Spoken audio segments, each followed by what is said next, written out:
I want to thank Esther, Tasha, Juan, Dr. Grissom, Mr. Kahn for inviting me to be the keynote speaker tonight. It is a joy of my life to always talk to my new and old friends in the breast cancer world. Tonight I want to recognize three very special people. First one is Dr. Luce, who does send his regrets. He's with Biopublishing. He did want to be here tonight, but his kids have a program in Katy, Texas, and he couldn't figure out how to be there and here at the same time, but he does send his regards. Second is my friend Yvonne Denbina, who is responsible for having brought some paintings for your all's pleasure. Can I say that? And Yvonne has Garden of the Dragonfly in Old Town Spring, and it is a gallery full of just magic and beautiful things. The third most important person I want to recognize, I hope, Thelma, would you stand for just a minute? Just stand. That's good. This is my sister. She's my best friend. She's been my best friend since she was born. There's been many years that she was my only friend.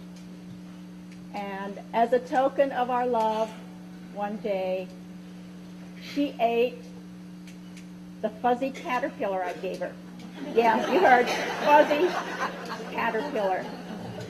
I told her it was delicious, and she believed me. My sister has a wonderful outlook on life. She lives in western Wisconsin, and she flew down here Friday afternoon from Minneapolis-St. Paul Airport. Delta plane. It was a full flight.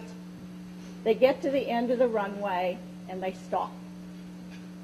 Announcement came on. We have a mechanical problem. We have to turn around and go back to the gate.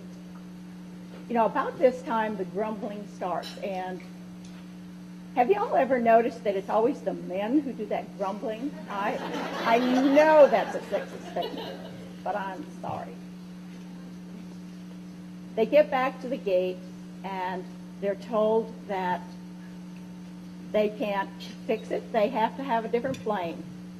They get off that plane, they get on another plane, and a few minutes later comes the announcement. They have to have a crew change. So, more grumbling. My sister says to her seatmates, both men, you know, it could be worse. It's better to turn around here on the runway than in the middle of a cornfield. Well, they finally got in the air. Her seatmates leaned back, closed their eyes, and they were quiet for the rest of the trip. Now, one wonders, were they really reassured by her? Let's look on the bright side. Or do you think maybe they were silently praying that they would land in Houston and not in the cornfield? But in any event, she got here and she was only 2 hours late. Gift of time.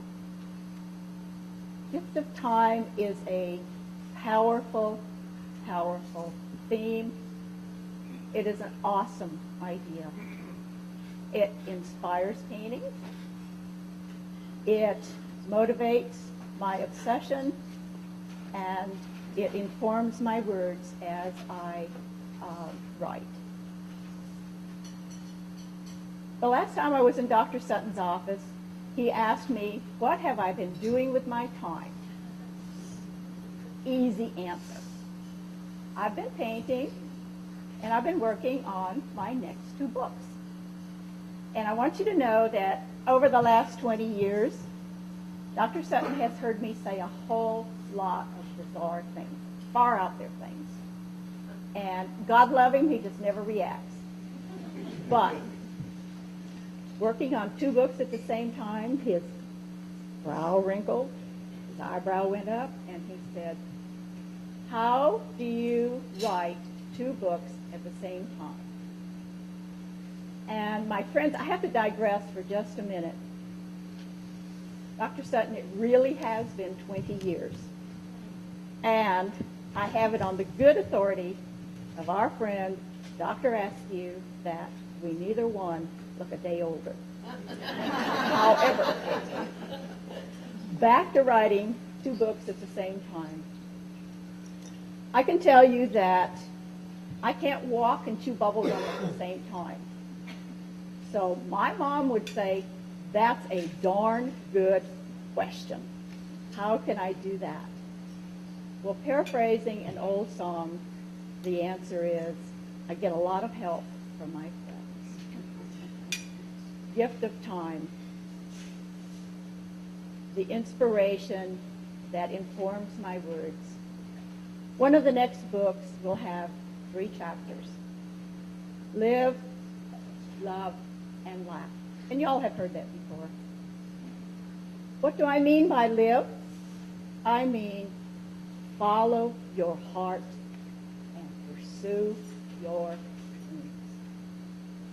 My friend Thomas, who's sitting behind the camera, shared with me one time that in his mind, there's swirling music, songs and lyrics that someday he is going to carve time out of his life to commit that to paper.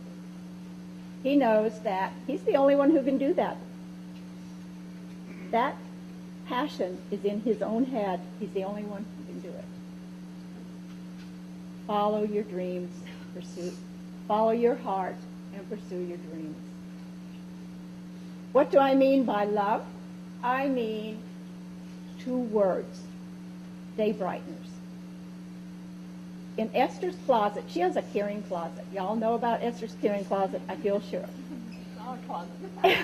It is full of day brighteners that have been hunted down, gathered, stitched, and assembled by the wonderful group of people known as the Pink Posse. Unique in all the world, I'm quite sure. When Esther goes to make her rounds and she has a new patient, she takes with her an assortment of day brighteners from that closet. She has with her some little pillows, kind of baby-sized pillows, actually. And she said, "Oh, honey, put this where it hurts. Does it hurt here? Put it here. Do you hurt here? Put your pillow here. You need 2 pillows? I'll go get another pillow." Out of her assortment of day brighteners, she lifts out lap robes and shawls, which have been stitched with prayers, and she lays them across the patient to warm their heart, therefore a soul-seeking warmth. And in that batch of day brighteners, there's notes and folders and information and notebooks. All of those things are to guide the mind that is entering a shattered world and wonders how they're going to take the next few steps. Day brighteners. Day brighteners aren't always tangible. Kathy Johnson, I'm not sure where you are. I think you're here tonight. I see you. Shared with me that when she first got sick and she was in the hospital, her best friend called her and said, "Kathy, I know that you've always liked getting a pedicure, and I know that you can't do that right now. So tell me your favorite color. I will come to your hospital room and I will give you a pedicure." A special gift of time, a special day brightener from a special friend. Gift of time. When we step outside of the breast cancer world, there are other kinds of day brighteners. I get hung up on this subject. I'm sorry. I hope I haven't bored you. My sister makes quilts. And I don't know if you know that quilters have a special motto. It is, when life hands you scraps, make quilts. All of her quilts tell a story of her life with cows and pigs. She only makes 2 sizes. She gives them all away as day brightener gifts. She makes baby quilts for every new baby that comes into her life. They are exactly the size of a playpen. And they're just put down for the baby to read and smile at and enjoy. And she makes valor quilts for our wounded soldiers. They are the size of a hospital gurney. One day,